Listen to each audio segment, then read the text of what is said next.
आज हम लोग प्राचीन भारत के संपूर्ण इतिहास को क्विक रिवीजन के तौर पर देखेंगे। इसका मेन प्रस्ताव है कि जो प्राचीन इतिहास है उसका एक बार रिवीजन हो जाए। आप इसे नोट करने की कोशिश ना करें, आप इसे एक दो बार हो सकता है तो सुन ले। चलिए स्टार्ट करते हैं। प्राचीन भारत का इतिहास 3 भागों में बांटा गया है: प्रागैतिहासिक काल, आदि ऐतिहासिक काल और ऐतिहासिक काल। ठीक है। प्रागैतिहासिक काल में जब लेखन का विकास नहीं हुआ था, ठीक है, उसमें पाषाण युग था और धातु युग था। अगर आदि ऐतिहासिक काल की बात की जाए तो उन्होंने लिख लिया था, लेकिन हम लोग उसको आज तक पढ़ नहीं पाए हैं, जैसे सिंधु घाटी सभ्यता में हुआ है। ऐतिहासिक काल, तो ऐतिहासिक काल में लोग लिखे भी थे और हम लोग पढ़ भी लिए हैं। ठीक है। तो अगर नंबरिंग के हिसाब से देखेंगे तो 1, 2 और तीसरा आ जाता है वैदिक युग। वैदिक युग की अगर बात करेंगे तो 1500 से लेकर के 500 BC तक इसमें ऋग वैदिक युग आता है और उत्तर वैदिक युग आता है। ठीक है। 1500 से 1000 तक ऋग वैदिक और 1000 से लेकर के 500 उत्तर वैदिक। आगे है महाजनपद। महाजनपद युग में क्या होता है कि मगध का विस्तार, नंद वंश और सिकंदर का आक्रमण इत्यादि के बारे में पढ़ना है। फिर 5वां में होता है धर्म सुधार आंदोलन, जैन धर्म और बौद्ध धर्म का विकास उद्भव के बारे में है। 6वां में होता है कि विदेशी आक्रमण, ठीक है, और मौर्य वंश 7वां में है। आगे है 8वां में संगम युग, चोल, चेर और पांड्यन के बारे में। 10वां में है गुप्त वंश के बारे में और 11वां में है मौखरीय वाटकाय का बंधन के बारे में। 12वां में है पुष्य भूमि वंश, चालुक्य वंश और पल्लव के बारे में। तो चलिए इसको देखते हैं एक बाय एक टॉपिक को। इतिहास की बात करें जाए तो वैसा घटना जो घटित हो चुका है इतिहास में और उससे हम लोग क्या करते हैं, कुछ ना कुछ सीख लेते हैं, तो उसको इतिहास कहा जा सकता है। जैसे कि 13.5 अरब वर्ष पूर्व ब्रह्मांड की उत्पत्ति हुई बिग बैंग थ्योरी के द्वारा। 5.4 अरब वर्ष पूर्व पृथ्वी का उत्पत्ति हुआ। जलीय जीवों का विकास हुआ डार्विन्स के सिद्धांत के अनुसार। 40 लाख वर्ष पूर्व मनुष्य की उत्पत्ति अफ्रीका महाद्वीप में हुई थी। आदि मानव का पूरे विश्व में विस्तार होने लगा, एशिया, यूरोप, अफ्रीका इत्यादि में। फिर है असभ्य मानव उसमें थे, तो पूरा पाषाण काल, मध्य पाषाण काल, नव पाषाण काल, 40 लाख से लेकर के 10,000 BC तक के 2 पैर पर चलना सीखे और आग का आविष्कार लगभग हुआ। पहिए का आविष्कार हुआ तो खेती का आविष्कार या खेती का खोज हो गया। आगे है अस्थायी निवास करने लगे, पशुपालन एवं खेती करने लगे, सभ्यता की ओर धीरे धीरे बढ़ने लगे। तो सिंधु घाटी सभ्यता का विकास हुआ 2300 से लेकर के 1700 BC के आसपास। इसको मेसोपोटामिया और चीन सभ्यता यानी रोम, जो इसी के समकालीन थे। आगे है वैदिक। वैदिक की बात करा जाए तो ये क्या है, सभ्यता जो है ग्रामीण सभ्यता है। ठीक है। 1500 से लेकर के 600 BC के आसपास। इसी में रामायण 800 BC के पहले आसपास लगभग हुआ होगा। महाभारत काल हुआ होगा। महाजनपद काल 16 महाजनपदों में बटा गया था। इसके बाद 600 से लेकर के 300 BC के आसपास धर्म सुधार आंदोलन चला, जिसमें जैन और बौद्ध धर्म का विकास हुआ। आगे है मौर्य साम्राज्य का जो उदय है और विस्तार है, वह कैसे कैसे हुआ। मगध का और मौर्य का 300 BC के आसपास। विदेशी आक्रमण हुआ, हिंदू यूनानी संघ कुषाण 200 BC के आसपास। इनका वंश के बारे में पढ़ना है। फिर आता है गुप्त साम्राज्य। भारतीय इतिहास का स्वर्ण युग इसको बोला जाता है, गुप्त साम्राज्य को। आगे है गुप्त उत्तर काल और दक्षिण के शासक धीरे धीरे कैसे उन्होंने चढ़ाई किया पूरे उत्तर भारत में। आगे है हर्षवर्धन, गुर्जर प्रतिहार। मध्यकालीन भारत उत्तर दक्षिण के साम्राज्य तक, सल्तनत काल, दिल्ली में जो मुगल काल था इत्यादि, 1200 से लेकर के 1700 के आसपास। अब आता है आधुनिक भारत, मराठा राजपूत, अंग्रेज का शासन, धर्म सुधार आंदोलन, कांग्रेस, गांधी, स्वतंत्र भारत 15 अगस्त 1947। उसके बाद आज का जो भारत है उसके बारे में। तो चलिए स्टार्ट करते हैं शुरू से लेकर के। जैसे कि इतिहास का 3 भाग होता है। प्रागैतिहासिक में लिखना पढ़ना कुछ नहीं होता था। आदि ऐतिहासिक में लिखना आता था, लेकिन हम लोग पढ़ नहीं पाए। सिंधु घाटी सभ्यता के लोग लिख के गए हैं, लेकिन आज तक हम लोग उसको पढ़ नहीं पाए में पांडुलिपि।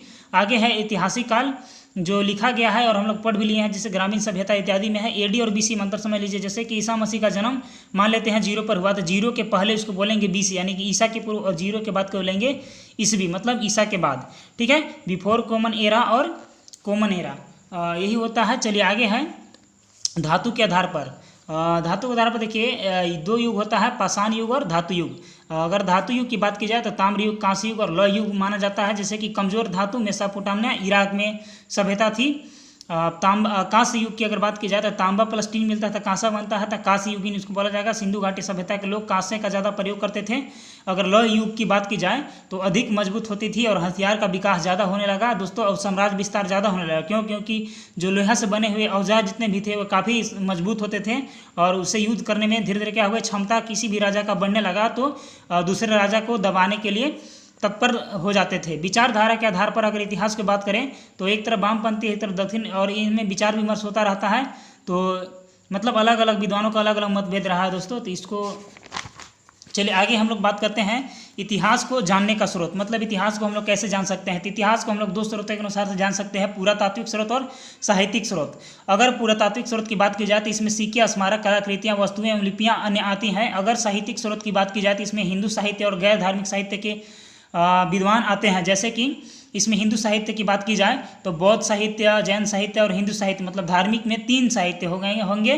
और अगर गैर धार्मिक को लेकर के चलेंगे तो किसी यात्रियों का यात्रा वृत्तांत लिया गया है, उसका जीवनीय लिया गया है, नाटक या ड्रामा उस पर जो लिखा गया है, उस पर ग्रंथ या कुछ लेख लिखे गए हैं, तो उससे हम लोग समझते हैं कि इतिहास में कुछ कालखंड में कुछ घटित हो चुका है।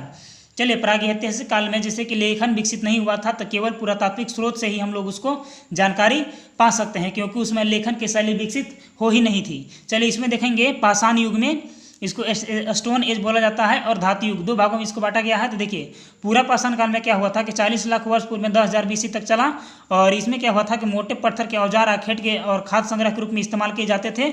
आगे है इसमें निम्न पूरा पाषाण काल आता है, मध्य पाषाण काल आता है और उच्च पूरा पाषाण काल आता है। ठीक है, अगर मध्य पाषाण काल की बात की जाए तो 1000 BC से लेकर के 6000 BC, 10,000 से 6000 तक आसपास में है। थोड़ा नुकीले पत्थर के औजार इसमें थोड़ा थोड़ा बना। और अगर आग की खोज की बात की जाए तो पूरा पाषाण काल में ही हो चुका था। अगर मध्य पाषाण काल में बात की जाए तो इसमें लगभग जो औजार होते थे वो काफ़ी नुकीला होते गया। ठीक है, तो शिकार करने में सहूलियत होती गई और आग से अपनी सुरक्षा और जानवरों को उसको मतलब गर्म करके खाने इत्यादि में उसका उपयोग ज़्यादा मात्रा में होने लगा। और नवपाषाण काल में अगर बात की जाए तो इसमें पहिया का विकास हो चुका था दोस्तों। और इसमें क्या हुआ गया था कि पशुपालन इत्यादि और कृषि करना भी स्टार्ट हो गया था। ठीक है, धातु युग 3 भागों में बांटा गया, ताम्र युग, कांस्य युग और लौह युग। जैसे कि पीछे हम लोग देख लिए थे। पुरातात्विक स्रोत की बात की जाए तो जानवरों के सींग एवं हड्डियाँ मिली थी, पत्थरों के औजार मिले हैं, अवशेष मिले हैं, चित्राकृतियाँ मिली हैं जो अभी है इत्यादि मिल चुके हैं। अगर बात की जाए तो ऑस्ट्रोलोपिथेक जो शुरू में हम लोग का जो पूर्वज थे उनको ऑस्ट्रोलोपिथेकस कहा जाता था। फिर होमो होइल्स आए, फिर होमो इरेप्टस आए, फिर होमोसेपियंस आए, फिर होमोसेपियंस सेपियंस आए, जो हम लोग हैं होमोसेपियंस सेपियंस हैं। ठीक है, अगर पूरा पाषाण काल की बात की जाए तो 40 लाख BC से लेकर के 10,000 BC तक। ठीक है, इसमें भोजन ज़्यादा मांस खाते थे और कंदमूल खाते थे।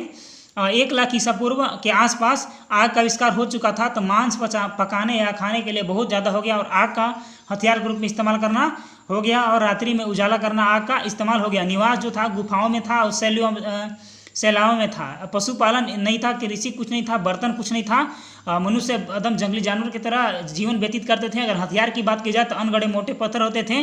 भीमबेटका चित्र गुफाएं मिली है इसका। आगे अगर बात की जाए तो रॉबर्ट ब्रूसफुट जो है 1863 ईस्वी में पलवरम में पूरा पाषाणकालीन हथियार खोजा, यानी कि पूरा पाषाण हथियार कालीन खोजने का जो श्रेय होता है रॉबर्ट ब्रूसफुट को जाता है, जो कि फ्रांसीसी व्यक्ति था। चलिए आगे देखते हैं। मध्यकालीन भारत में मेजोलिथिक एज बोला जाता है 10,000 BC लगभग। देखिए शिकार पर ही निर्भर रहता था, लेकिन पशुपालन थोड़ा थोड़ा स्टार्ट हो चुका था। तो यहाँ से क्या हुआ कि छोटे आकार के पत्थरों का उपयोग करने लगे शिकार करने के लिए। अस्थि एवं सिंहों का जो इसमें है निर्मित हथियार बनने लगा। ये जो मिला है आदमगढ़ मिला है MP में, और बागौर राजस्थान में इसका कुछ अवशेष मिल चुके हैं पत्थर के। चले आगे है नवपाषाण काल युग। इसको नियोलिथिक एज बोला जाता है, जो 2000 BC के आसपास हुआ। जैसे कि खेती बाड़ी इस्तेमाल हो चुका था पूरा। और क्या हुआ, पशुपालन पूरा धड़ल्ले से स्टार्ट हो गया, अस्थायी बसावट होने लगा, बर्तन जैसे मृदभांड बनने लगे, वस्त्र का प्रयोग होने लगा। आगे है कृषि। सर्वप्रथम कृषि की शुरुआत नवपाषाण काल में हुआ था। जैसे सबसे पहले जौ उगाया गया था, उसके बाद गेहूँ, फिर उसके बाद चावल इत्यादि। मेहरगढ़ बलूचिस्तान में गेहूं और जौल का साक्ष्य मिला था दोस्तों। चलिए आगे देखते हैं। पशुपालन। पशु में परिचय गहरा होने लगा, माने पशुपालन का विस्तार। उसमें क्या हो गया कि पशुपालन का परिचय यानी कि विस्तार बहुत ज़्यादा होने लगा। जैसे कि कुत्तों, भेड़, बकरी, घोड़े इत्यादि पालना स्टार्ट हो गया। उसके बाद गाय का व्यापार शुरू हो गया। आगे है व्यवसाय। शिकार करना, मछली मारना और भेड़ बकरियों का पालन करना।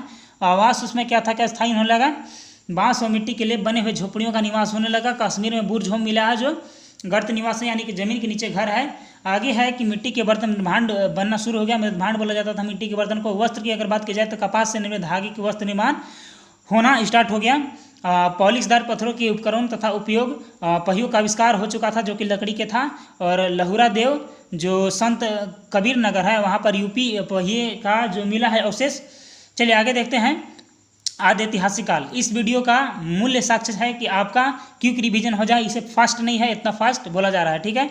चलिए आगे है आदि ऐतिहासिक काल, इंडस वैली सिविलाइजेशन, इसमें आता है 2500 BC से लेकर के 1750 BC तक। देखिए 1921 में जॉन मार्शल डायरेक्टर था, ये क्या किया कि दयाराम साहनी और RD साहनी को खोज करने के लिए सलाह दिया था, ठीक है। तो आसान जीवन शैली और समाज, उसके बारे में चलिए बात करते हैं। तो घुमंतु कृषि की शुरुआत हो चुकी थी, अस्थायी जीवन शैली, अस्थायी निवास हो चुका था, तो आसान जीवन शैली उन लोग का होते, आसान जीवन शैली होने के चलते उसमें समाज बनना स्टार्ट हो गया। समाज जब बना तो सभ्यता डेवलप हो चुकी थी पूरा सिंधु घाटी सभ्यता में। आगे सभ्यता की बात की जाए तो ऐसा समाज जिसकी सांस्कृतिक एवं जीवन जीवने की शैली क्या हो, उच्च श्रेणी का हो, उसे सभ्यता कहते हैं। तो इसी में सिंधु घाटी सभ्यता का उद्भव हुआ। इसमें 4-5 मुख्य जो स्थल थे वो जैसे कि हड़प्पा, मोहनजोदड़ो, चान्होदड़ो, बालाकोट और सुतगोर्जन। आगे हरियाणा की बात करें, राखीगढ़ी और बनावली, राजस्थान कालीबंगा, पंजाब रोपड़, जम्मू कश्मीर मांडा, गुजरात धौलावीरा और सुरकोर्जा और लोथल क्या था, तो लोथल बंदरगाह था। चलिए इंडस वैली सिविलाइजेशन की मुख्य बातें को देखते हैं। जैसे कि अन्य नाम इसका क्या था, हड़प्पा सभ्यता, ठीक है। अन्य नाम क्या था, हड़प्पा सभ्यता। देखिए सिंधु एवं सहायक नदियां के किनारे यह सभ्यता विकसित हुई थी, इसको ब्रेंच सभ्यता यानी कि कांस्य युगीन सभ्यता बोला जाता है। जॉन मार्शल डायरेक्टर था इंडस वैली सिविलाइजेशन का। चलिए मतलब इसी ने ही नाम दिया था। यह विश्व का सबसे प्राचीन एवं सबसे बृहद सभ्यताओं में शामिल हुआ था। इस सभ्यता के लोग अन्य सभ्यताओं से जुड़े रहते थे। आगे है IBC, RD साहनी ने क्या खोज किया था, इंडस वैली सिविलाइजेशन की खोज किया था। तो RD साहनी मुख्य रूप से हड़प्पा की खोज किया था, ठीक है। मुख्य निवास था द्रविड़ नगरीय सभ्यता थी यानी कि शहरी सभ्यता थी। बलूचिस्तान, सुदगोर्जा, मांडा जो कि जम्मू कश्मीर में है। अगर इसकी चौहद्दी की बात की जाए तो जम्मू कश्मीर में मांडा, सुदगोर्जा बलूचिस्तान यानी पाकिस्तान में आता है, दानियाबाद महाराष्ट्र में आता है और आलमगीरपुर यूपी में आता है। 6 बड़े नगर थे, कौन कौन थे, तो मोहनजोदड़ो, हड़प्पा, गनवारीवाला, धौलावीरा, राखीगढ़ी और कालीबंगा। सर्वाधिक स्थल जो मिले हैं गुजरात में मिले हैं स्वतंत्रता के बाद। बंदरगाह की बात की जाए तो लोथल और सुरकोर्जा थी। स्नानागार सबसे बृहद मिली है जो कि मोहनजोदड़ो में मिली है और इसका लंबाई 11.88 मीटर इंटू 7.1 मीटर के आसपास और 2.43 मीटर क्या थी, डेप्थ थी, मतलब गहराई थी इसकी। चलिए अगर भाव चित्रात्मक लिपि थी, वहाँ की जो लिपि थी वो कैसा था, तो भाव चित्रात्मक लिपि थी। ग्रिड पत्ती पर आधारित सभी मकान थे, 90 डिग्री पर सब मकान एक एंगल से बने हुए थे। मातृसत्तात्मक समाज था और त्रिकोणाकार आकृति वहाँ की थी। चलिए देखते हैं सरस्वती नदी सहायक थी। रहस्य, सरस्वती नदी का रहस्य जो है कि करीब 1500 किलोमीटर लंबी नदी थी। टेक्टोनिक शिफ्ट के कारण सरस्वती नदी सूख गई, ठीक है। आगे है मतलब सूखने का चांस हुआ यानी कि अनुमान लगाया गया है। टेक्टोनिक शिफ्ट के कारण नदी जमीन के अंदर बहती चली गई और बाद में वो लुप्त हो गए। सरस्वती नदी को पवित्र नदी माना जाता है और सरस्वती को विद्या का प्रतिरूप या विद्या की देवी माना जाता है। चलिए आगे देखते हैं। अग्निकुंड का साक्ष्य मिला है, सिंधु घाटी सभ्यता थे, ये लोथल और कालीबंगा में मिला है। मोहनजोदड़ो की बात की जाए तो बृहद स्नानागार यहाँ से मिला है। नेत्रकी का कांस्य का मूर्ति मिला है जो डांस करती थी। पशुपतिनाथ की मूर्ति 3 मुख्य वाले देवता मिले हैं, जैसे कि 4 ओर, जैसे कि उनको क्या थी, तो हाथी, गेंडा और चीता और भैंस थी, बीच में पशुपतिनाथ देवता थे। भाव चित्रात्मक लिपि थी, जैसे कि ब्रिस्टोफोदन लिपि थी, बाईं से दाईं ओर लिखी जाती थी, मतलब देख लीजिए ऐसे घुरा घुरा करके लिखी जाती थी। नगरों में घरों का विन्यास ग्रिड पद्धति आधारित था, मैंने 90 डिग्री पर प्रत्येक घर काटती थी। मुख्य फसल गेहूं, जौ, शहद का प्रयोग हो चुका था, मतलब स्टार्ट हो गया था। चावल की दाने भी मिले हैं साक्ष्य के रूप में। लोहा, घोड़ा, गाय से परिचित इन लोग नहीं थे। तैल की इकाई जो थी 16 के अनुपात में थी और मेलुहा जो था शिव जी का पुराणों के ऊपर मेसोपोटामिया मिला है। आगे है मातृसत्तात्मक समाज, पृथ्वी की पूजा होती थी, उर्वरता की देवी की पूजा होती थी। वृक्ष पूजा एवं शिव पूजा के भी साक्ष्य मिले हैं, किसी मंदिर के साक्ष्य नहीं मिले हैं। वस्त्र ऊनी और सूती प्रयोग होता था। मनोरंजन के लिए मछली पकड़ना, शिकार करना, चौंड या पासा खेलना, पशु पक्षी को लड़ाना।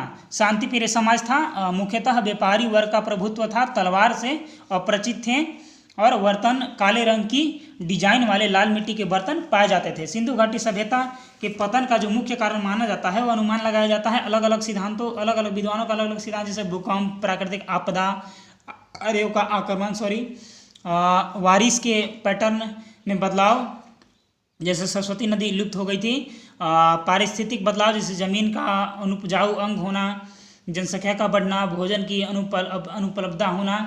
आगे चलिए आता है वैदिक सभ्यता। वैदिक सभ्यता में दो वैदिक काल जैसे ग्रीक वैदिक काल और उत्तर वैदिक काल होता है 1500 1000 से लेकर के 500 BC। आर्यों द्वारा विकसित सभ्यता वैदिक सभ्यता कहलाता है। आर्यवर्त इसको बोला जाता था पुराने जमाने में। आर्यों वे लोग थे जो इंडो यूरोपियन भाषा बोलते थे। आर्य एक भाषाई समूह था, जातीय समूह नहीं था। आर्य का मतलब होता है सर्वश्रेष्ठ, नोबल कैरेक्टर एंड फ्रीडम। आगे है आर्यों कहाँ से आए थे, तो मैकस मुलर सेंट्रल एशियन थ्योरी मैकस मुलर बताता है। लोकमान तिलक आर्केनिक होम थ्योरी बताता है। स्वामी दयानंद सरस्वती तिब्बत होम थ्योरी बताते हैं। मेयर पामीर प्लेट बताते हैं। और बेगाज कोई अभिलेख तुर्की। चलिए निवास स्थान की बात की जाए तो सप्त सिंधु और ब्रह्मावर्त। सिंधु झेलम चिनाव रावी सतलज ब्यास नदी। सिंधु बितास अस्किनी पुरुषनी आगे इसमें है नदियां हैं। और कुर्रम करुमु गोमती गुम्मल घघर दृश्यदावती यानी कि प्राचीन नाम है और वर्तमान का नाम है नदियों का। ठीक है, चलिए आगे देखते हैं। आगे है ऋग वैदिक काल के जो मुख्य बातें थी उसको देख लेते हैं। आर्य सर्वप्रथम पंजाब एवं अफगानिस्तान में बसे। ग्रामीण सभ्यता संस्कृति भाषा थी वहाँ की। प्रशासनिक इकाई शुरू हो चुका था कुल से, जैसे कि शुरू में कुल था, उसके बाद ग्राम, फिर विस, फिर जन, फिर राष्ट्र। यानी कि ग्राम का मतलब ग्रामीण, विस्पति का मतलब विस्पति, जन का मतलब राजन, राष्ट्र का मतलब देश। जनतंत्र था वोट, राजा चुनना। ठीक है, अन्य राजाधिकारी पुरोहित और सेनानी थे। रत्नी जो था सूत, रथकार और अधिकारी। पूरब जो था दुर्गपति और अस्पश जो था गुप्तचर था। चलिए आगे है वाजपति गोचर भूमि का अधिकारी को बोला जाता है। उग्र जो अपराधियों को पकड़ने वाला को बोला जाता था, यानी कि सिपाही। सभा जो है श्रेष्ठ एवं संभ्रांत लोगों की गठन। समिति सामान्य जनता का संगठन। और गर्विष्ठ युद्ध के लिए मतलब गाय के लिए होता था, युद्ध किया जाता था उस समय, गाय के लिए युद्ध होता था, इसके लिए गर्विष्ठी बोला जाता है। उत्तर वैदिक काल की मुख्य बातें 1000 से लेकर के 600 BC। ग्रंथ जो है सामवेद, यजुर्वेद, अथर्ववेद, ब्रह्मांड ग्रंथ, अरण्य, उपनिषद, महाकाव्य, वेदांग। धर्म में जटिलता थी, कर्मकांडों में अधिकता थी, स्त्री की स्थिति कमजोर थी, ब्राह्मणों का प्रभुत्व चलता था, जाति व्यवस्था शुरू हो गई थी, जन्म आधारित, छुआछूत, उच्च नीच भेदभाव स्टार्ट हो गई थी। यानी कि अगर ऋग्वेद में बात की जाए तो ऋग्वेद में कर्म आधारित जो जाति प्रथा थी वह बांटा गया था। मतलब आप जो काम करते थे उसी के अनुसार आपको उस जाति में रखा जाता था। ठीक है, लेकिन उत्तर वैदिक काल में ये सब आते आते जाति प्रथा हो गई। आप कुछ काम कर रहे हैं लेकिन आप जिस जाति में जन्मे हैं उस जाति के वंश या लोग कहाएंगे। ठीक है, मतलब यहाँ से जाति पाति स्टार्ट हो चुका था। चलिए आगे देख लेते हैं। नदियाँ जो थी मुख्यतः सिंधु, सरस्वती, झेलम, चिनाब, रावी, ब्यास, सतलज। ऋग्वेद में सरस्वती और सिंधु नदी का पवित्र माना जाता है। सिंधु नदी का 100 बार उल्लेख किया गया है। सरस्वती माता को विद्या की देवी माना जाता है। सोम आर्यों द्वारा पिया जाने वाला एक पेय पदार्थ था, जैसे कि अभी अल्कोहल है। ऋग्वेद में 7वें मंडल में 10 राग युद्ध के बारे में वर्णन किया गया है। भरत कुल के राजा सुदास और 10 राजा प्लस विश्वामित्र में युद्ध हुआ था। ये जो हुआ था पुरुषनी नदी के किनारे हुआ था 10 राग का युद्ध। सिंधु को अभी सिंधु ही बोला जाता है, सरस्वती को चितंग बोला जाता था, विस्तृता को झेलम और कब्रू को कुर्रम, कुब्भा को काबुल, पुरुषनी को रावी, विपस को व्यास। ये जो है प्रेजेंट का नाम है, ये पुराने जमाने का नाम है। दृश्य द्योप्ति को घाघर, सुवस्तु को स्वात, किसनी के चिनाव, शत्रुद्धि को सतलज, सदानीरा को गंडक, गोमल को गोमती। आगे है वैदिक समाज, ऋग वैदिक समाज और उत्तर वैदिक समाज। चलिए देख लेते हैं। पुरुष सूक्त के 10वें मंडल में 4 वन थी। ब्राह्मण जो भगवान के मुख से जन्मे थे, क्षत्रिय जो भुजा से जन्मे थे, वैश्य जो जंघा से जन्मे थे, क्षुद्र जो पैर से जन्मे थे। सामाजिक विभाजन व्यवसाय और के आधार पर थी। पितृसत्तात्मक समाज था। कुलपति एक विवाह पत्ति थी। मतलब उत्तर ऋग वैदिक में और उत्तर वैदिक में अंतर है दोस्तों। महिलाओं की अच्छी स्थिति थी समय। महिलाओं की अध्ययन की आज़ादी थी, मतलब महिला पढ़ती थी, जैसे लोपा, मुद्रा, घोष। ठीक है, सूरा, मधुरस, सोमरस इत्यादि यूज होता था। बाल विवाह नहीं होता था। कोई दहेज प्रथा नहीं था, सती प्रथा नहीं था, विधवा विवाह होता था। अगर उत्तर वैदिक की बात की जाए तो जाति व्यवस्था यहाँ से विकसित हुई, जाति विभाजन और आधार पर जन्म हो गया, छुआछूत का प्रचलन शुरू हो गया था, 4 पुरुषार्थ धर्म अर्थ काम मोक्ष 16 संस्कार यहाँ से स्टार्ट हो चुके थे। द्विज जो है ब्राह्मण को बोला जाता था, क्षत्रिय और वैश्वा, नारी की स्थिति कमजोर हो गई और विदुषी महिला गर्गा, वाचनवी और मैत्री थी, जो पढ़ी लिखी महिला थी उस जमाने की। अर्थव्यवस्था में अगर डिफरेंट की बात की जाए तो ऋग वैदिक काल उत्तर वैदिक बाद में पशुपालन मुख्य पेशा था। पशुपालन, गाय संपत्ति का आधार माना जाता था। जौ और चावल प्रमुख फसल थे, गाय सर्वाधिक महत्व था उस समय। आगे है गविष्टि, गवेशा या गोसु, गस्म, गय या युद्ध किया जाता था। व्यापार वस्तु विनिमय प्रणाली थी, लेन देन चलता था। निष्क जो है स्वर्ण का टुकड़ा मुद्रा होता था। लोहे की खोज हो चुका था। आगे है लोहा को श्यामा ऐस बोला जाता था। नो टैक्स नो सिस्टम, कोई ये सब सिस्टम नहीं था, टैक्स भी नहीं था। बलि स्वेच्छा से मतलब कर जो है स्वेच्छा से देते थे। उत्तर वैदिक काल की बात की जाए तो मुख्य जो पेशा थी वो कृषि थी। हल, सीरा, सीता का प्रयोग होता था। हल का रेखा, चावल और गेहूं का प्रयोग, चरखों एवं करघों का उपयोग, ओष्ठी गण, व्यावसायिक संघ। बलि को अब नियमित कर दिया गया, मतलब दे दिया गया। अब टैक्स भी बढ़ गया यहाँ से। धार्मिक स्थिति की बात की जाए तो ऋग वैदिक काल 33 कोटि देवता की पूजा की जाती थी। आकाश, मध्य, पृथ्वी, इंद्र सर्वाधिक पूजनीय थे। अग्नि देवता मनुष्य व देवताओं की बीच की कड़ी थे। यज्ञ या हवन किया जाता था। बहुदेवाद एवं एकेश्वरवाद दोनों का महत् समर्थन था। इंद्र युद्ध का देवता थे, बारिश का देवता थे। वरुण समुद्र का देवता थे और ऋतु का देवता थे। सोम वनस्पति का देवता थे और प्रकृति पूजक थे। उत्तर वैदिक की बात की जाए तो धार्मिक जटिलताएं बढ़ी, कर्म कांडों पर अधिक जोर, इंद्र का स्थान कमजोर हो गया, प्रजापति ब्रह्म बन गए, विष्णु शिव त्रिदेव यहाँ से बन गए। प्रजापति शुरू में थे।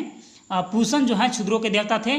ब्राह्मणों का प्रभुत्व बढ़ने लगा, सामान्य लोग धर्म से दूर हो गए और धार्मिक जटिलता का कारण नई विचारधाराओं के महत्व बढ़ा। चलिए अब सिंधु सभ्यता और वैदिक सभ्यता में कुछ डिफरेंट देख लेते हैं, उसके बाद आगे चलते हैं। लोहे के उपकरण साक्ष्य नहीं मिले हैं, लौह उपकरण के साक्ष्य मिले हैं। ईंट निर्मित भवन मिले हैं, लकड़ी बांस से निर्मित भवन मिले हैं। आगे है लेखन कला की ज्ञात नहीं था, लेखन कला से अनभिज्ञ यहाँ मतलब जान गए थे। घोड़े के निश्चित साक्ष्य मिला है, नहीं मिला है, अभाव है। घोड़ा का एक महत्वपूर्ण पशुपालन उसमें होता था। आगे है गाय के साक्ष्य अभाव, गाय का महत्वपूर्ण पशु था उस समय के लिए। मूर्ति पूजा का साक्ष्य, मूर्ति पूजा का कोई साक्ष्य नहीं मिला है वैदिक काल में। रक्षा उपकरण अत्यंत कम थी, लेकिन वैदिक काल में रक्षा उपकरण बहुत ज़्यादा थी। व्याघ्र एवं हाथी का साक्ष्य मिला है, व्याघ्र का कोई साक्ष्य नहीं मिला है। मुहरे मिली हैं, मुहरे का कोई साक्ष्य नहीं मिला है इधर। व्यापार विदेशी उन्नत अवस्था थी उस समय, विदेशी व्यापार और कोई साक्ष्य मिला ही नहीं है व्यापार का। चलिए चौथा में आता है महाजनपद काल। महाजनपद काल की अगर बात की जाए तो होता है कि शहरों का उदय, बड़े बड़े साम्राज्य का निर्माण और महान कबीलों के पैर मतलब बढ़ने लगे। महाजनपद की उत्पत्ति एवं विकास के बारे में बात की जाए तो उत्तर वैदिक काल के कबीले, उपजाऊ जमीन, अच्छी वर्षा और नदियाँ, अधिक उत्पादन होने लगी तो स्थायी निवास होने लगा और कबीलों द्वारा समूह बनाया गया। फिर उस क्षेत्र का विकास और उस क्षेत्र पर अधिकार होने लगा। अस्थायी निवास से क्षेत्रीय जन राष्ट्रों का निर्माण होने लगा। कुछ साम्राज्य बहुत बड़े हो गए तो महाजनपद कहलाने लगे। अंगुत्तर निकाय की बात की जाए तो बौद्ध धर्म के ग्रंथ है, 16 महाजनपद का इसमें निर्माण मतलब बताया गया है। चलिए देखिए आगे देख लीजिए। ट्राइबल सेटलमेंट, ट्राइबल किंगडम्स और जनपद और महाजनपद। 16 महाजनपद थी, 600 BC के आसपास की बात है। कंबोज, गंधार, कुरु, सूरसेन, मत्स्य, अवंती, क्षेत्रीय, वस्त, पांचाल, कौशल, मल, भज्जी, काशी, मगध, अंग और ये यहाँ पर उनके क्या है लोकेशन इत्यादि हैं। चलिए आगे है महाजनपदों की विशेषताएं। किलों का निर्माण किया जाने लगा आक्रमण से रक्षा करने के लिए। अपनी शानो शौकत को दिखावा मतलब दिखावा बढ़ने लगा इस समय। महाजनपद में आपसी संघर्ष होने लगा। धीरे धीरे मगध साम्राज्य अधिक शक्तिशाली राज्य के रूप में उभरा। मगध की राजधानी पाटलिपुत्र थी। मगध साम्राज्य के उदय का कारण क्या था? तो गंगा और सोन नदी के किनारे भौगोलिक स्थिति पूरा फायदा हुआ। मतलब जमीन वहाँ के उपजाऊ थे और ज़्यादा फसल उगने लगे। समृद्ध लोहे की खानें मिली यहाँ से, तो अत्यधिक मजबूत हथियार इत्यादि बनने लगे मगध में। तो राजा भी अत्यंत शक्तिशाली हो गया उस हथियार को चला करके। गंगा के मैदान अधिक उपजाऊ और अधिक उत्पादन करती थी। अधिक मात्रा में सोना इत्यादि यहाँ पर निर्माण होने लगा। सेना भी यहाँ बहुत ज़्यादा संख्या होने कारण सेना भी बहुत बने। जंगलों से लकड़ी, हाथी इत्यादि झारखंड से आ जाते थे। आगे है राजधानियाँ राजगिरी और पाटलिपुत्र थी। और रणनीतिक महत्व थी इसका, क्योंकि चारों ओर से यह नदियों से घिरा हुआ था। तो इस पर अटैक करने से पहले कोई राजा 5 या 10 बार सोच लेते थे कि अटैक किया जाए या नहीं। चलिए आगे है राजगिरा। 5 पहाड़ियों से घिरा हुआ था। 5 पहाड़ी यानी कि प्राकृतिक सुरक्षा इसको मिल चुकी थी। पाटलिपुत्र सोन एवं गंगा नदी से घिरा हुआ था। यह जल दुर्ग था। कहने का मतलब है कि गोले से घिरा हुआ पूरा पानी से। नई नई विचारधारा उत्पन्न होने लगी। व्यापार बढ़ोतरी, नए नगरों का निर्माण, धातु संपत्ति, कर की प्राप्ति, अधिक मजबूत राज्य बन गया। इसीलिए मगध क्षेत्रों में विभिन्न राजवंश, हर्यक वंश, शिशुनाग वंश, नंद वंश, मौर्य वंश, शुंग वंश, कण्व वंश। फिर से हर्यक वंश, शिशुनाग वंश, नंद वंश, मौर्य वंश, शुंग वंश और कण्व वंश। हर्यक वंश की अगर बात की जाए तो इसमें बिंबिसार राजा था शुरू में, उसके बाद अजातशत्रु, फिर उदयन। ठीक है, बिंबिसार के बारे में चलिए देख लेते हैं। बिंबिसार प्रथम शक्तिशाली शासक एवं वास्तविक संस्थापक था। मगध का राजगिरा को राजधानी बनाया था। बिंबिसार का राजवैद जीवक था और बुध एवं महावीर के समकक्ष कौन था? तो बिंबिसार था। ठीक है, चलिए आगे देख लेते हैं।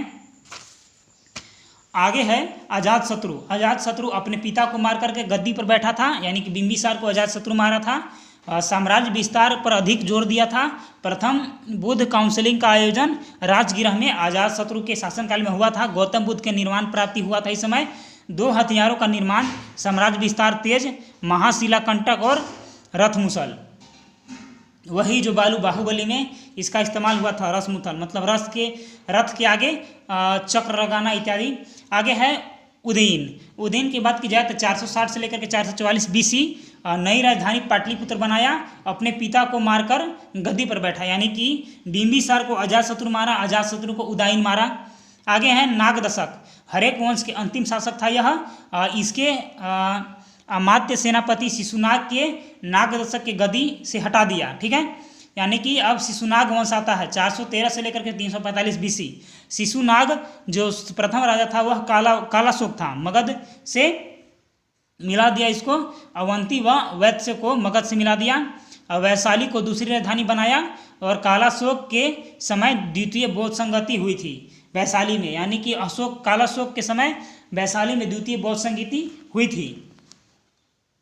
आगे है नंद वंश, महाजनपद और धनानंद। ठीक है, महापद्म नंद और धनानंद। देखिए इसमें क्या है कि महापद्म नंद एक राष्ट्र पर जोर दिया था, यानी कि एक छत्र की उपाधि इसको पास थी।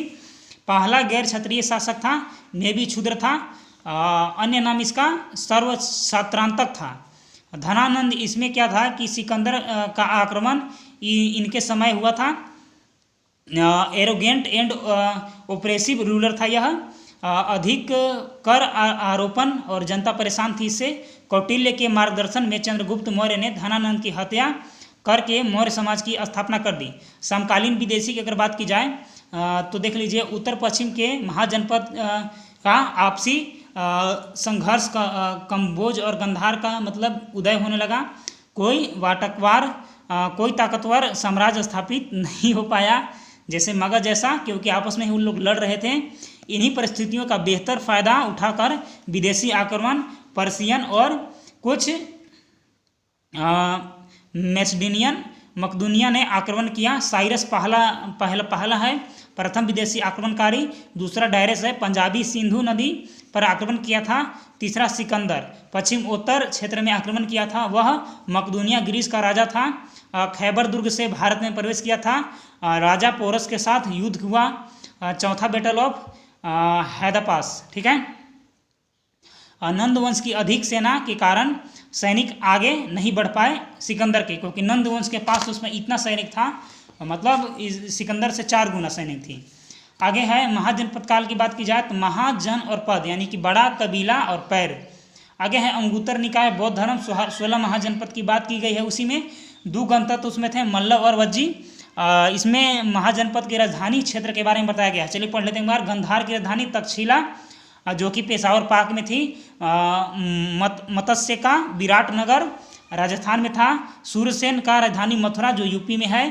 कुरु का राजधानी इंद्रप्रस्थ दिल्ली हरियाणा वाला क्षेत्र में। पांचाल का अहिच्छत्रपुर जो बरेली बदायूं यूपी के आसपास है। कौशल का श्रावस्ती फौजाबाद यूपी के अयोध्या के आसपास है। मल का राजधानी कुशवती देवरिया यूपी के आसपास है। वज्जी वैशाली इसका राजधानी दरभंगा बिहार के आसपास। अंग की राजधानी चंपा भागलपुर बिहार। मगध की राजधानी राजगिरह या पाटलिपुर पटना गया के आसपास। काशी की राजधानी वाराणसी। वत्स का राजधानी कौशाम्बी इलाहाबाद। कंबोज का राजधानी हाटक हजारा यूपी। चेदी का राजधानी शक्तिमती बुंदेलखंड यूपी एमपी। अवंती का राजधानी उज्जैन एमपी के आसपास। असमक का राजधानी पोटली गोदावरी नदी के क्षेत्र के आसपास। आगे है जैन धर्म के बारे में।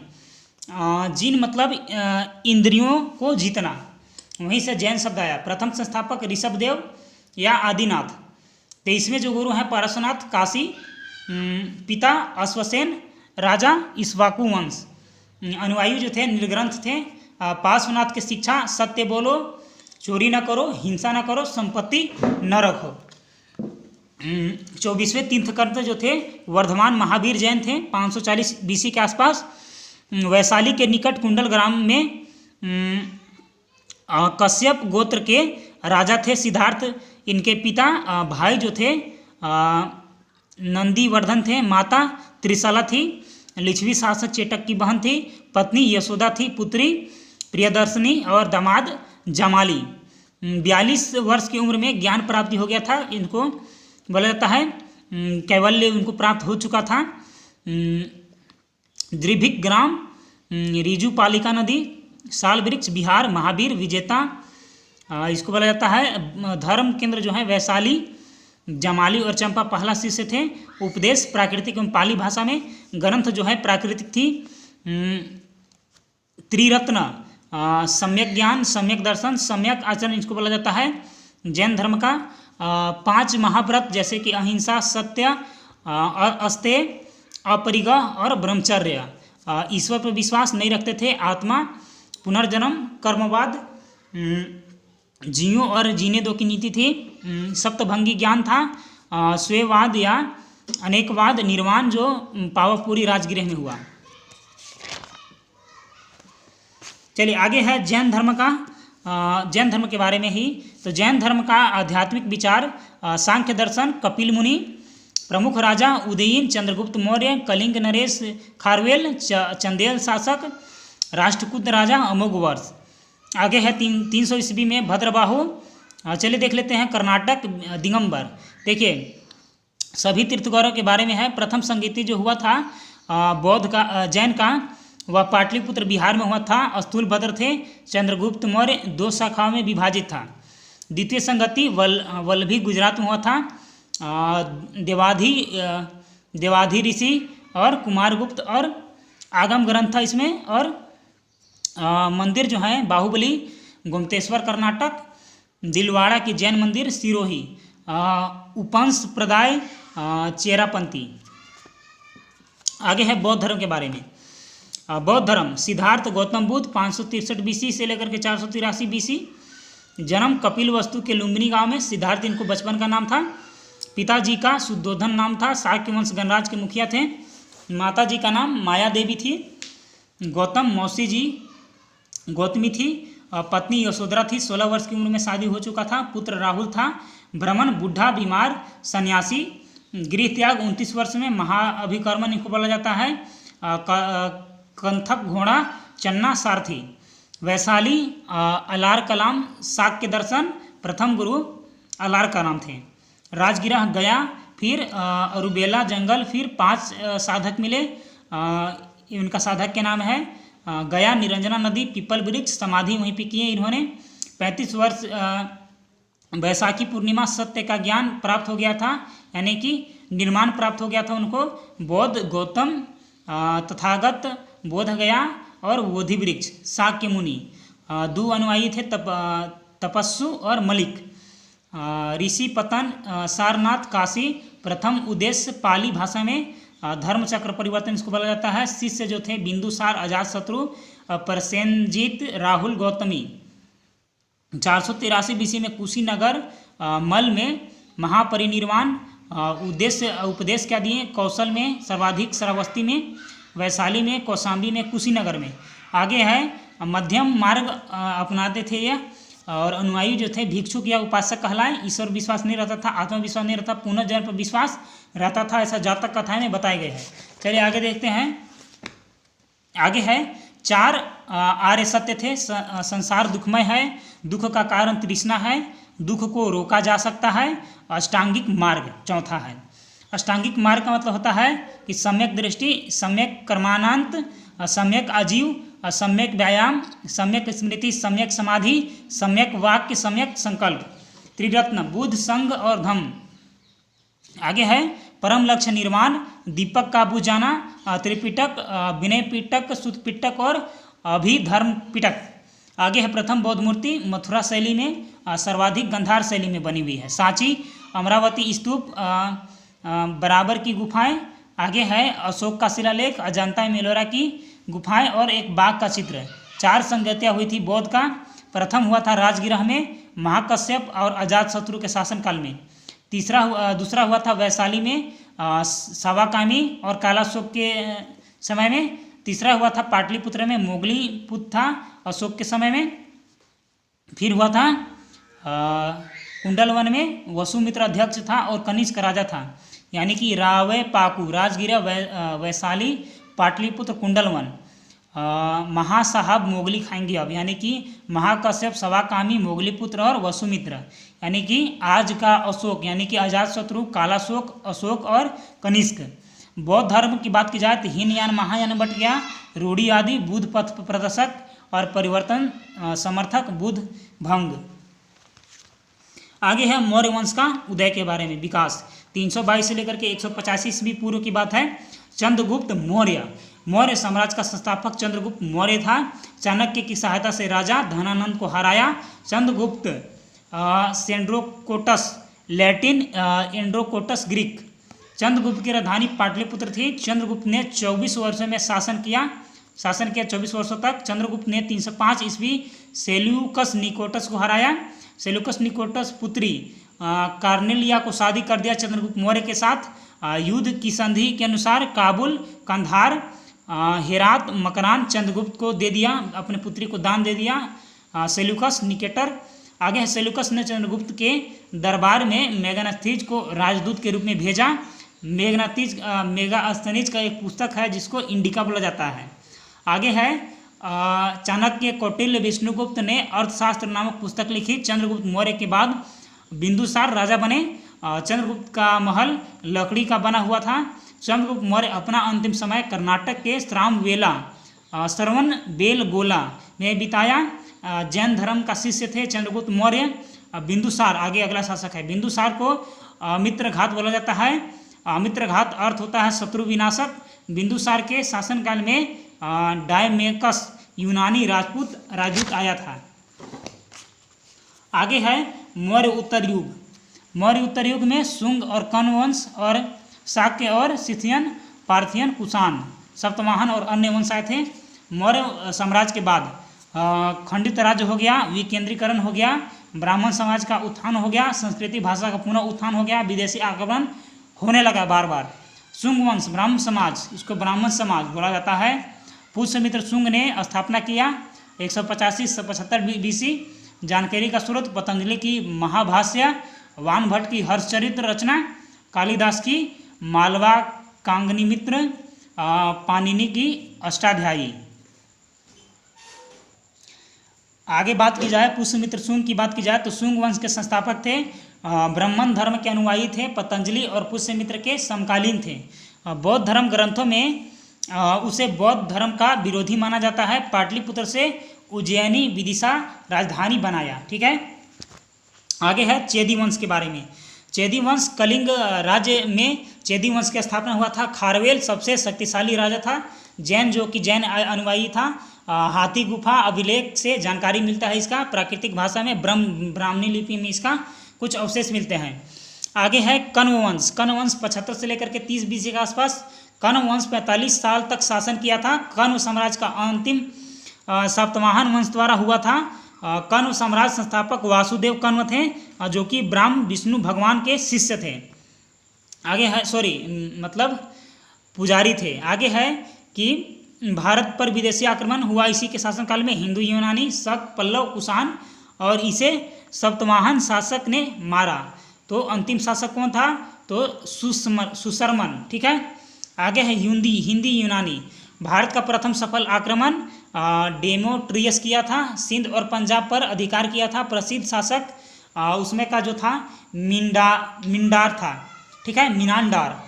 इसने बौद्ध धर्म को स्वीकार कर लिया था। आगे है शक वंश के बारे में। यूनानियों के बाद शक आए थे। शकों के 5 शाखाओं थी। हर शाखा की राजधानी भारत और अफगानिस्तान के अलग अलग भागों में थी, जैसे अफगान, पंजाब, मथुरा, पश्चिम भारत और ऊपरी दक्कन के क्षेत्र में। शक मूलतः ईरान के निवासी थे। शकों का सबसे प्रतापी जो शासक था वह रुद्रदामन प्रथम था। शक राजा अपने को क्षत्रप कहते थे। ठीक है। गुजरात के बड़े भाग को इसके जीत लिया था। आगे है उज्जैन के स्थानीय राजा विक्रमादित्य ने 58 ईसा पूर्व में शकों को हराया और विक्रम संवत प्रारंभ हुआ। पाथियाई पल्लव वंश के बारे में है। पश्चिम उत्तर भारत में शकों को अधिपत्य हुआ। सबसे प्रसिद्ध राजा गोंडोफनिस था। पाथियाई लोगों का मूल स्थान ईरान में था। पल्लवों का अंत कुषाणों द्वारा किया गया था। कुषाण के बारे में आगे है। सबसे प्रतापी राजा कनिष्क था। प्रथम राजधानी पेशावर, द्वितीय राजधानी मथुरा। कनिष्क 58 ईसा पूर्व में गद्दी पर बैठा। एक संवत चलाया जो कि शक संवत कहलाता था। कनिष्क चलाया शक संवत। आगे है चौथी बौद्ध संगीति कनिष्क राजा के शासनकाल में, जो कि जम्मू कश्मीर में हुआ था। वसीमित्र यहाँ के अध्यक्ष थे। आगे है कनिष्क राजवेद चरक थे यहाँ के। चरक संहिता उसमें चलता था। कनिष्क का राजवेद चरक। नागार्जुन की पुस्तक माध्यमिक सूत्र। गंधार शैली में मथुरा शैली का विकास कनिष्क के शासनकाल में हुआ था। कुषाण वंश के अंतिम शासक वासुदेव थे। आगे है गुप्त साम्राज्य के बारे में। 240 AD से लेकर के 550 AD संस्थापक जो थे श्री गुप्त थे। गुप्त साम्राज्य का उदय 3री शताब्दी में कौशाम्बी प्रयाग में हुआ था। गुप्त साम्राज्य को भारत का स्वर्ण युग माना जाता है। शासनकाल में गुप्त कुषाण थे जो घुड़सवारी में निपुण हो गए एवं गुप्त कलाओं में निपुण हो गए। वैश्य थे। ब्राह्मण धर्म ग्रंथों में उन्हें वैश्य माना था। आगे है गुप्त साम्राज्य के तीव्र विस्तार के कारण क्या था? तो समृद्ध सेल के रूप में परिचित थे। आगे है युद्ध से परिचित थे और कूटनीति से रणनीति और वैवाहिक संबंधों द्वारा चतुरता साम्राज्य विस्तार किया। मतलब जहाँ जहाँ हार जाते थे वे क्या करते थे कि वहाँ के राजकुमारी के साथ शादी कर लेते थे, तो वहाँ राज्य विस्तार हो जाता था। मतलब थोड़ा चतुर थे। आगे है लौह की खाने पर प्रभुत्व बिहार मध्य भारत पर यह था इनका संचालन एवं उपजाऊ जमीन क्षेत्र था इसका, जहाँ से बिहार यूपी पूर्ण रूप में नियंत्रित हो जाती थी। आगे है स्रोत जो है स्तंभ लेख, इलाहाबाद स्तंभ लेख है और महरौली स्तंभ लेख है गुप्त साम्राज्य का। आगे है सिक्का, स्मारक और कलाकृतियाँ, धार्मिक साहित्य, पुराण और धार्मिक धर्मशास्त्र, यात्रा वृत्तांत। चीनी यात्री मिलता है फाहियान के यात्रा वृत्तांत में। विशाखा दत्त रचित मुद्रा राक्षस और देवी चंद्रगुप्तम। ठीक है, चलिए आगे देखते हैं। आगे है 250 AD के आसपास श्रीगुप्त, मतलब उसके बाद घटोत्कच 280 से 320, फिर चंद्रगुप्त वास्तविक संस्थापक 300 से लेकर के 330 AD, समुद्रगुप्त भारतीय नेपोलियन इसको बोला जाता है समुद्रगुप्त को। फिर शकों का आक्रमण हुआ। फिर चंद्रगुप्त द्वितीय सर्वाधिक शक्तिशाली शासक। फिर कुमारगुप्त नालंदा विश्वविद्यालय बनाया। फिर स्कंदगुप्त इसके शासन में हून आक्रमण हुआ। आगे है चंद्रगुप्त प्रथम के बारे में। महाराजा धीराज इसको बोला जाता था। छोटे से राज्य को बड़े साम्राज्य में तब्दील किया इसने। गुप्त संवत की शुरुआत की इसने। लिच्छवी राजकुमारी से शादी करके साम्राज्य विस्तार किए। समुद्रगुप्त प्रथम, आगे है नेपोलियन ऑफ इंडिया, मतलब समुद्रगुप्त प्रथम को भारत का नेपोलियन बोला जाता है। तीव्र साम्राज्य विस्तार किया। सिक्कों पर हाथ में बिना लिए एक मूर्ति चित्र बनवाए थे समुद्रगुप्त प्रथम। संगीत प्रेमी था और कविराज था। वैष्णव धर्म का उपासक था। भगवान विष्णु की पूजा करता था। अन्य धर्मों के प्रति सहिष्णुता थी, मतलब ये भगवान विष्णु के पुजारी थे। आगे है संस्कृत साहित्य को बढ़ावा दिया इसने। दरबारी कवि हरिसेन थे। मतलब कौन, किसके साथ? समुद्रगुप्त प्रथम दरबारी कवि हरिसेन। उसने आर्यावर्त के 9 शासक तथा दक्षिणावर्त के 12 शासकों को पराजित किया था। आगे है प्रयाग प्रशासित इलाहाबाद स्तंभ लेख में समुद्रगुप्त प्रथम विजयी का वर्णन मिला है। नागरी लिपि संस्कृत भाषा में लिखित। संगीत प्रेमी और कविराज इनको बोला जाता था। चंद्रगुप्त द्वितीय के बारे में है 380 से 415 AD। विशाखा दत्त इसको बोला जाता है। विशाखा दत्त रचित नाटक देवेंद्री गुप्तम की कहानी। रामगुप्त, ध्रुव देवी शक राजा। चंद्रगुप्त द्वितीय छोटा भाई। युद्ध हुआ तो जीत गए चंद्रगुप्त द्वितीय। शकों को हराने के बाद साकरी उपाधि धारण किया। उज्जैन को अपना साम्राज्य में मिला लिया। चंद्रगुप्त द्वितीय विक्रमादित्य इनको बोला जाता है। वैवाहिक संबंध स्थापित करके साम्राज्य विस्तार किया। अपनी बेटी प्रभावती की शादी वाकाटक राजकुमार से किया था। युद्ध से साम्राज्य विस्तार हुआ। सिंधु नदी तक, मालवा, गुजरात, काजीवाड़ा तक बंग पर अधिकार हो गया था। चीनी यात्री फाहियान भारत भ्रमण पर आया था। बौद्ध धर्म की जानकारी प्राप्त होता है, यानी कि विक्रमादित्य यानी कि चंद्रगुप्त द्वितीय के शासनकाल में चीनी यात्री फाहियान भारत भ्रमण के लिए आया था। कला एवं संस्कृति का तीव्र विकास। राज समृद्ध संपन्न खुशहाल था। इस समय स्वर्ण युग कहा जाता था इसको में, राज संपन्न का। आगे है इसमें नवरत्न दरबारी रखना इसी ने स्टार्ट किया था, चंद्रगुप्त द्वितीय ने। चलिए आगे है शंकु, जैसे कि घटक कर्पूर थे, मूर्तिकार थे, 12 मिहिर थे, छपांक थे, अमर सिंह संस्कृत विद्वान थे, वरुचि थे, व्याकरण एवं संस्कृत विद्वान थे, कालिदास संस्कृत कवि और नाटक लेखक, छनवंतरी राधवैद थे और वेताल वृद्ध जादूगर थे। कुमार गुप्त के बारे में है आगे। शांति एवं समृद्धि का शासन कुमार गुप्त के शासन का बोला जाता है। नालंदा विश्वविद्यालय का नींव कुमार गुप्त ने रखवाया था। स्कंद गुप्त के बारे में है आगे। कमजोर शासक साबित हुआ। हुनों को आक्रमण का सामना करना पड़ा। गुजरात सुदर्शन झील का पुनः उद्धार। चलिए आगे है राजनीतिक जीवन। साम्राज्य जो थी राजा और परिषद ब्राह्मणों की सहायता से न्याय व्यवस्था। देश को घरेना बोला जाता था। मुक्ति को उपरिक और विषयपति। आगे है ग्राम, सबसे नीचे ग्राम होता था, फिर आगे होता था। चलिए आगे देखते हैं कानून व्यवस्था, सिविल लॉ और क्रिमिनल लॉ इसमें क्या था। चलिए देखते हैं पुलिस विभाग का मुखिया कौन था, तो दंडानी शिक्षक था, दंडासिक। आगे है भारतीय सामंतवाद के बीच यही से शुरू हुआ था। आगे है सामाजिक जीवन, जाति व्यवस्था आधारित व्यवस्था हो चुकी थी पूर्णतः। आगे है जाति पदानुक्रमण का कठोरता से पालन, जाति जन्म आधारित होने लगी थी। आगे है महिलाओं की स्थिति, महिलाओं की स्थिति दयनीय हो गई। मनुस्मृति में महिलाओं की कम उम्र में ही शादी का उल्लेख किया गया है। स्वयंवर प्रथा समाप्त हो गया था। सती प्रथा का प्रयोग शुरू हो गया था। महिलाओं पढ़ाई से वंचित थे। शादी अब भी अंतर्जातीय संभव थी। आगे है आर्थिक जीवन क्या था, तो खेती मुख्यतः व्यवसाय था। उत्पादन का 1/4 से 1/6 बीज कर के रूप में दिया जाता था। बीज जो होता था, कपड़ा उद्योग और रेशम उद्योग विकसित हुआ था। सर्वबाहु व्यापारियों का संघ था।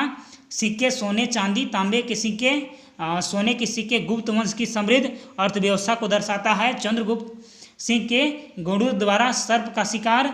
चंद्रगुप्त सिक्के बीना बजाते हुए, समुद्रगुप्त सिक्के बीना बजाते हुए देवी या व्यक्ति। आगे है व्यापार, रोमन साम्राज्य इथोपियन और पार्सियन से व्यापार। पूर्वी एशिया चीन श्रीलंका से व्यापार।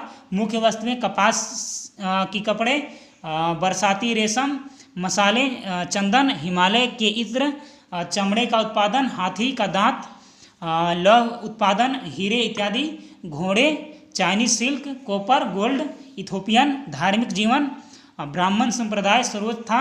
2 शाखाएं थी, शैव और वैष्णव। पुराण लिखे गए, दूसरे धर्म के प्रति सहिष्णुता थी। गुप्त साम्राज्य पतन के कारण था योग्य उत्तराधिकारी की कमी, हुनों द्वारा लगातार आक्रमण, आर्थिक रूप से कमजोर होना, सामंतों का उदय, हुनों का आक्रमण, रेशम वस्त्र निर्माताओं का पलायन, गुप्तोत्तर काल, थानेश्वर क्षेत्र, पुष्य भूमि वंश, कनौज क्षेत्र, मौखरिये, वल्लभी क्षेत्र, मैत्रकाक और दक्कन क्षेत्र, चालुक्य और पल्लव। आगे है अशोक, मौर्य साम्राज्य के बारे में। अशोक बिंदुसार के बाद उसके पुत्र अशोक ने राज संभाला। पुराणों में अशोक की अशोक वर्धन के नाम से संबोधित किया गया। बौद्ध धर्म के प्रचार के लिए अशोक पुत्र महेंद्र एवं पुत्री संघमित्रा को श्रीलंका भेजा। भारतवर्ष में शिलालेख के प्रचलन का श्रेय सम्राट अशोक को प्रदान किया गया। कलिंग युद्ध 261 ईस्वी पूर्व इनके जीवन का एक निर्वाचय मोड़ था। अशोक बौद्ध धर्म के शिष्य थे। अशोक का 7वां शिलालेख सबसे लंबा है, जिसमें सभी संप्रदायों के लिए सहिष्णुता की बात की है। कलिंग के युद्ध के बाद अशोक का हृदय परिवर्तन हो गया और वह बौद्ध धर्म के अनुयायी बन गए।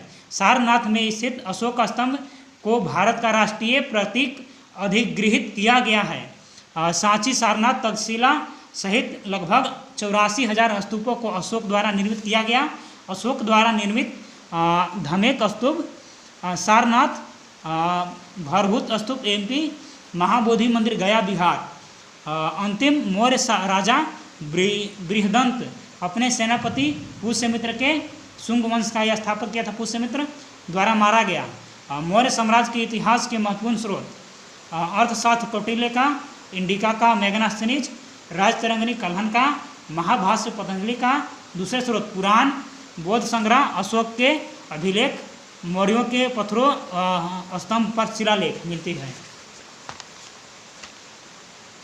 एक नज़र मौर्य वंश के शासक पर। चंद्रगुप्त मौर्य प्रथम में, फिर बिंदुसार, फिर अशोक, फिर दशरथ, फिर संप्रति, फिर सलीसुब, फिर देवबर्मन, फिर सप्तावाहन, फिर बृहदंत। चलिए आगे देखते हैं। आंध्र सप्तावाहन वंश संस्थापक सिमुक। आंध्र वंश कृष्ण और गोदावरी नदियों के बीच क्षेत्र में अवस्थित था। सबसे शक्तिशाली सप्तावाहन राजा गौतमी पुत्र सतकर्णी 106 से लेकर के 130 ईस्वी के आसपास। इन्होंने शको, यवनों, ग्रीक और पल्लवों को पराजित किया था। अन्य वंश के बारे में है आगे। खारवेल वंश चेदी वंश के सबसे महानतम शासक थे, खारवेल चेदी। जानकारी के स्रोत जो है हाथी गुम्फा स्तंभ शिलालेख खारवेल द्वारा निर्मित है। आगे है खारवेल ने ड्रेमो स्क्यूड्रो बैक्ट्रिया का विरोध किया और पराजित किया। आगे है इंडो ग्रीक भारत में सोने का सिक्का जारी करने वाला में पहनते थे। सिक्का जारी करने की संख्या कुषाण शासन काल में बढ़ गई थी। आगे है संगम राज्य के बारे में।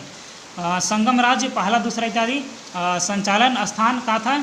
तो थेनमरुदई, कपटपुरम अध्यक्ष जो थे अगस्त स्तंभ पूरे में अगस्त्य के बाद शिष्य जो थे इसके तोलक पिप्पा, पांडिया। तीसरा जो उत्तर मृदुरई नकीर पांडियन। संगम कालीन प्रमुख राजवंश चेर वंश का शासन केरल के क्षेत्र में था। इस वंश का प्रतीक चिन्ह धनुष था। चेर वंश के संस्थापक उतयन चेरा लटन थे। चोल वंश के संस्थापक विजयालन, ठीक है। राजधानी कावेरी पट्टनम। चोल राजवंश के सबसे शक्तिशाली राजा राजराज था और उनके पुत्र राजेंद्र प्रथम थे। चेर, चोल, पांड्यन राजवंश के राज चिन्ह क्रमशः धनुष, वान और मछली थे।